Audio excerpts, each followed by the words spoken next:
I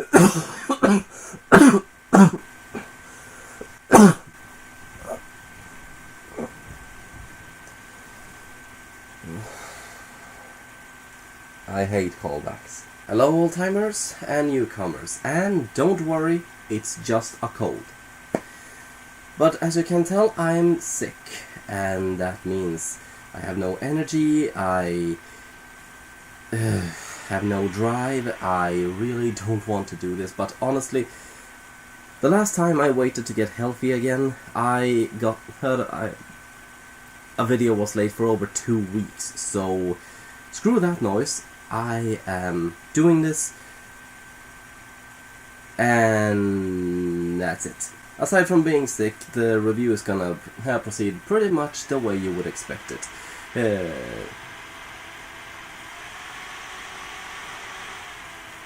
I'm not going to let a cold stand in the way of this. I'm just gonna steamroll ahead and regret this after the fact. Moving on. Found footage seems deceptively easy. Any mistakes in cinematography, editing, lighting, audio balancing and so on can just be chalked up to the inexperience of the camera holder. The flip side of this is now the movie rests entirely on the plot, characters, settings, themes. It's kind of like film noir in that sense. I say, having never seen a film noir movie in my life. I don't think Nosferatu counts. It counts. That's why, to me, it's always interesting to see what proper beginners do with the technique. May 20th, 2019, a video was uploaded to the YouTube channel of Archie Mayer, a film student at the XIII University in the UK. It quickly amassed a considerable view count, and not for naught, as the video was certainly captivating. A 45-minute BTS footage called 13 in Roman numerals, dealing with the creative inception of their latest media project. But halfway through, things take a dark turn, as their search for inspiration takes them places they should never have gone. When I say these guys are beginners, the movie really is a media project by students at XIII University UK. I found out about it by scouring the feed in a found footage Facebook group. The writer and director Archie Mayer himself shared it. If you're watching, Archie, hi! And I know what all of you are thinking, that I should cover up. But you're also thinking, why would this guy go after kids who love what they do and never ask for his opinion? What is he, an asshole? Well, yes. But I'm not here to tell these guys to stop doing what they do because they suck at it. I'm not here to belittle them. If anything, I hope to validate it in my own small way. In my review of The Light, I finished by saying the film was unique enough to bother critiquing, and I promised a video explaining what I meant. In general, I think it's okay for anyone to critique official productions with studio backing, because one person's opinion really doesn't matter in the face of hundreds of thousands of millions of people. The movie will turn out as well as it does with or without explaining what they love or hate about it. A critic's job is not to set a standard for art, but to interpret it, and whether or not their opinion is valid depends on how big their own audience is, same as the art they themselves critique. These are the practicalities of the occupation. But critiquing film students that don't have studio backing and don't have any experience yet seems deceptively pointless. It's like I'm punching down for the sake of punching down. With that said, I think it would be a shame to discredit this film just because it's a passion project. If anything, these are the films that should be recognized for the potential they mirror in their creators. You can't acknowledge the positives of an artwork without recognizing its negatives, and I don't think it's unfair to do so, but to politely ignore it entirely feels misguided. If a novice pulls through and come up with something good, it deserves to be recognized, whether or not it's official. And this high-strung idealistic fervor doesn't have anything to do with the fact that I am piss poor and can't afford to buy new movies as soon as I have a drought, while amateur projects are freely available on YouTube. None at all. But it doesn't hurt to have a disclaimer after I open my mouth. The movie opens to a stylish info dump with an embarrassing spelling error to our main men for this little excursion. Archie Smith, played by Archie Mayer, and Nathan... he's played by Nathan Cox.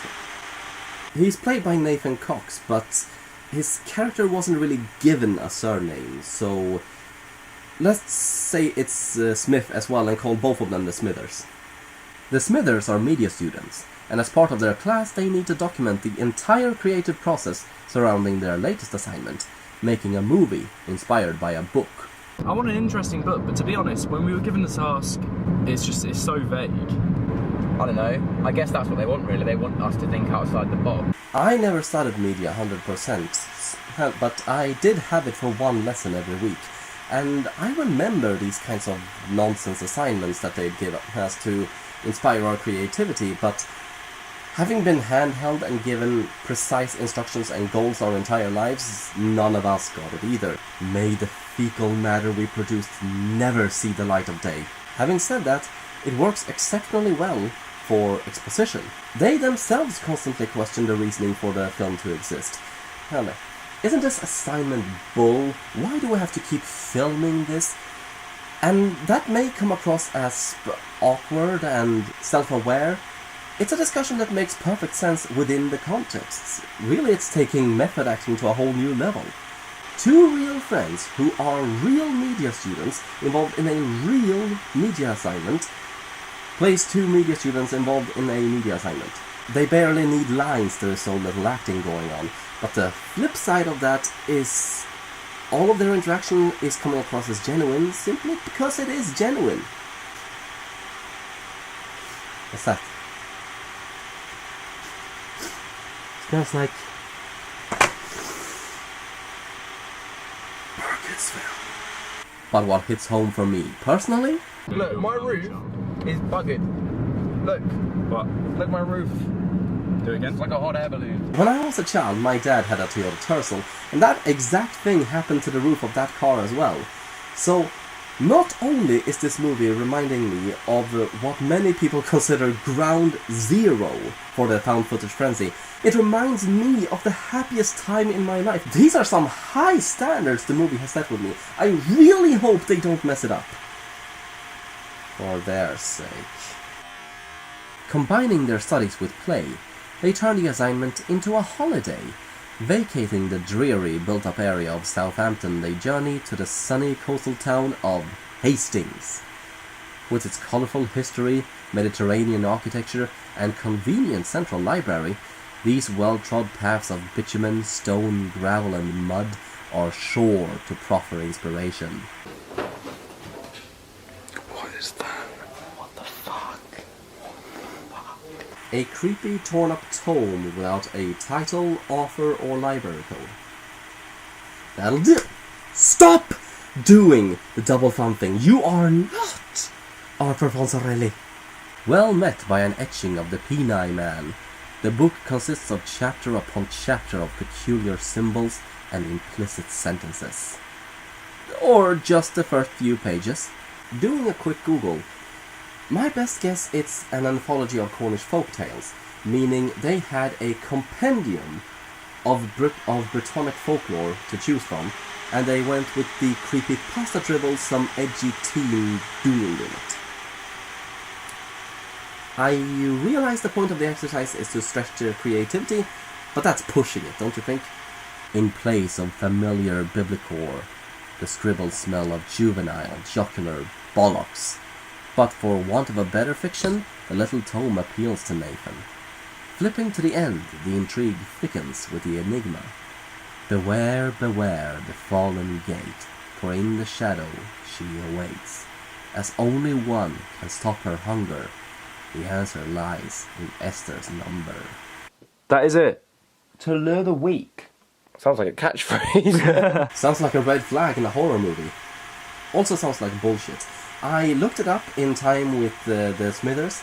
The Icelandic magical staves, the Galdrastafir, are real magical symbols that did exist, including the Kaupaloki.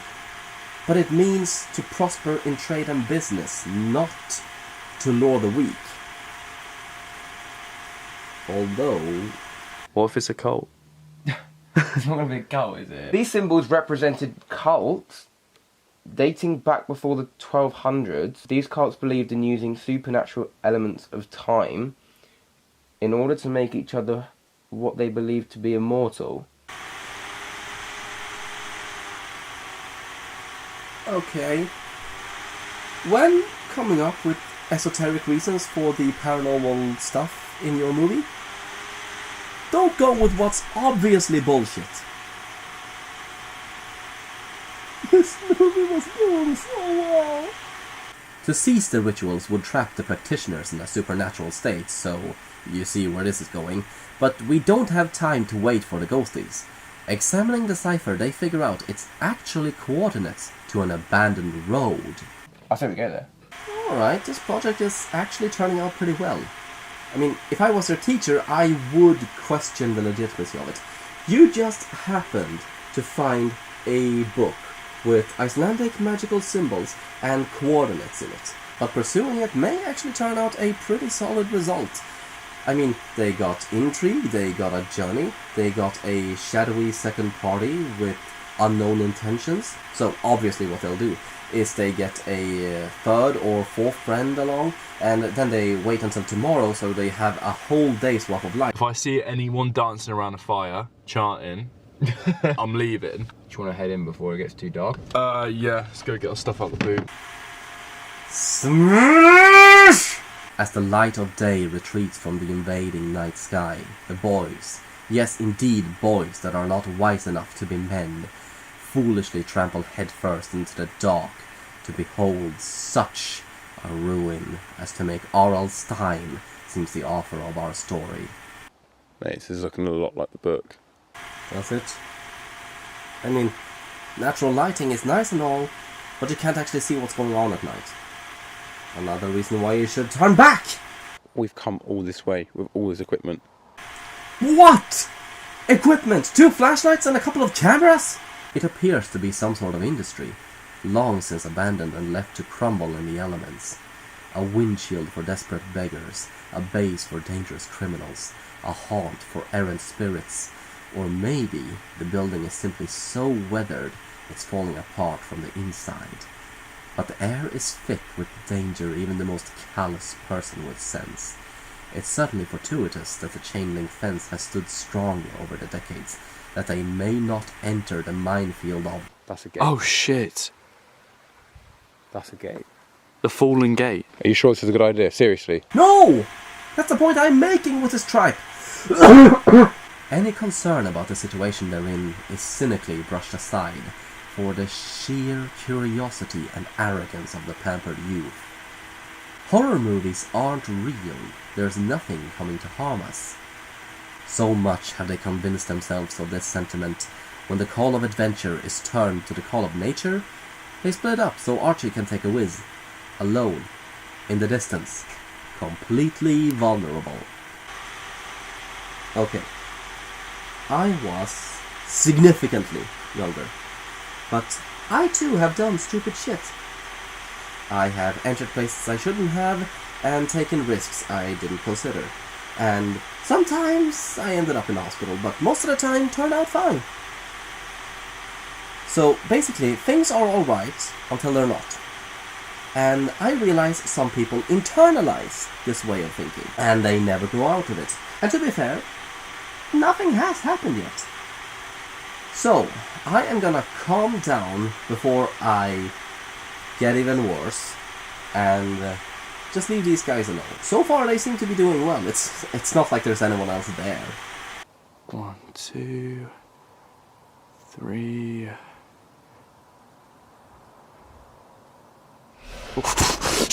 Right, so what you do now is you run after your buddy, don't even wait for the shower to finish, grab him by the pisser if you have to, just drag him out of there, and don't stop running until... Nope! Even though Nathan very clearly saw someone in the window, Archie insists they rolled their footage back, and now there is no one in the window. Try reversing it. Worked in Book of Shadows. Oh god. Should we go in? What?! Seeing people with no survival instincts die is generally gratifying, but only when they've been reasonably unlikable for a whole film. Not to mention, slasher films specifically are deliberately unreal and self-aware of how dumb they get a lot of the time, so it doesn't come off as unfitting when something incredibly convenient but enjoyably brutal happens. Not only have I had no reason to dislike these guys until now, but aside from ignoring every red flag they come across, so far they've been reasonably intelligent and felt like real people. Seeing them lapse in common sense whenever it's convenient to put them in danger is incredibly frustrating. Away from civilization, without the weapons to defend themselves, the two lone urban explorers entered the building where one of them saw someone skulking about. What the? Oh yeah, sure, you don't look up before you pull a rope in this mouse nest. Did you learn nothing from Home Alone 2? A camera to guard their backs is their only safety in this desolate place. Despite its neglected state, it's clear the building is far from abandoned. The floor is littered with refuse. Empty cans and bottles carpets the floor, only to be broken up by plastic bags of unidentifiable content. I can only imagine the nauseating smell of fermenting liquids staining the broken walls. In defiance of the dross left by teeming life, the space remains void. The only sounds are the crunch of burnt wood between the soles of their feet and the disintegrating floor. The freezing air is blowing uninhibited through the broken windows, and their own labored breathing, as the shadows move with ever tremble of the flashlights in their hands. Do you want to go upstairs? Yeah, let's go. What? No. Literally, let's just rationalise this. Alright, you heard a massive thud from somewhere inside the building, which means that something very weighty impacted the architecture with great force. If we generalize, there are two possible explanations for it. Either the building is very old, literally falling apart around you, and you just happened to be present to pick up on it. Or there is something living inside the building, which is now keeping quiet, so you won't know where it is. Does either possibility sound like a reason to stay? We don't believe in ghosts, we don't believe in any paranormal shit, right? We just need to go and do this, come on. Die! Unperturbed by an unknown presence, the Smithers remain where they are like good little lambs, and then start bickering about the book. Nathan didn't bring it, but Archie wanted to compare the drawings to the pages. So now it's a bother that takes their attention away from anything else. Let's just go upstairs. Let's just go upstairs. Come on. Let's just ease our minds and go upstairs. Okay. I don't know if it's the setting, the new top 5 videos that I watch, or just how out of nowhere that came, but that was legitimately creepy. The only area left to survey is the upper floor. Their rotted stairs don't slow them down. They ascend unimpeded and find themselves in a wide hall drenched in shadow, just barely chased off by their light. It would be easy to hide in the darkness. The darkness can hold many surprises. What is that? It's a copy, obviously. Look inside, I bet the pages are completely different. Leave the fucking diary, let's go. Archie.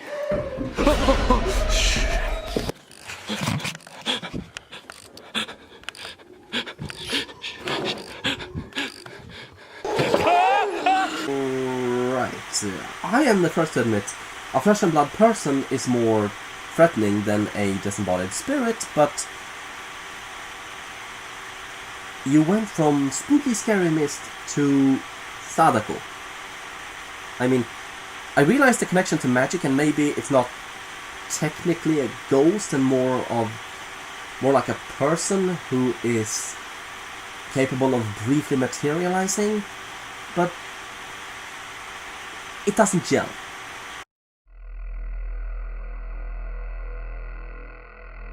Why do so many found footage films have bullshit endings? Nathan vanishes into thin air, Archie runs away, and the film ends with time travel because explaining the nature of the ghost wasn't enough use of the exposition.